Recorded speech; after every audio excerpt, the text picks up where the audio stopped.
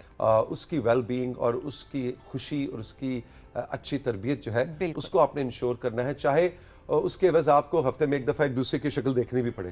حالانکہ عموماً ایسے ہوتا ہے میں زندگی میں تمہاری شکل نہیں دیکھنا چاہتا, بٹ بچے کے لیے آپ کو ملنا بھی پڑتا ہے. اور بائی دا وے مہم ایسی مثالیں بھی ہیں کہ ایمیکیبلی علیحدہ ہوئے ہیں اور بہت اچھے دوستوں کی طرح اس بچے کے دونوں دوست بن کے اس کی تربیت کریں, اور یہ بہت اچھی مثال ہے. اور بلکہ ہم یہی انکریج کرتے ہیں کہ آپ آؤٹ آف کورٹ بیٹھ کے سیٹل کر لیں, کیونکہ جب کورٹ میں آ گیا تو ایک آپ کا ڈائریکشن آ جاتی ہے, کورٹ کی طرف رول کر دیا جاتا ہے. آپ آپس میں بیٹھ کے طے کریں. Exactly. Thank you very much Maham, بہت بہت شکریہ آپ کا. ہم اب جناب لیں گے ایک چھوٹا سا بریک, اور بریک کے بعد جب واپس آئیں گے تو ہماری بہت ہی پیاری دوست لیلا زبیری, آپ کی فیوریٹ, ہمارا ساتھ دیں گے آج کے رائزنگ پاکستان میں. ہم نے آپ کو پتہ ہی ہے کہ کل سے آج تک ہم پی ٹی وی کی سالگرہ منا رہے ہیں, اور کل جو ہم نے اسپیشل شو کیا تھا پورا دن میراتھن ٹرانسمیشن کی تھی مختلف اسٹیشن سے, کل بہت بزی تھی. ہم نے کہا آج لیلا کو بلاتے ہیں اور آج ان سے کچھ پی ٹی وی کی کہانی سنتے ہیں اور ان کو بھی پی ٹی وی کی سالگرہ کی مبارکباد دیتے ہیں. آپ نے اگر لیلا سے کچھ پوچھنا ہو تو ہمارا واٹس ایپ نمبر آپ کے پاس ہے, ضرور پوچھیے. ابھی ملتے ہیں اس چھوٹے سے بریک کے بعد.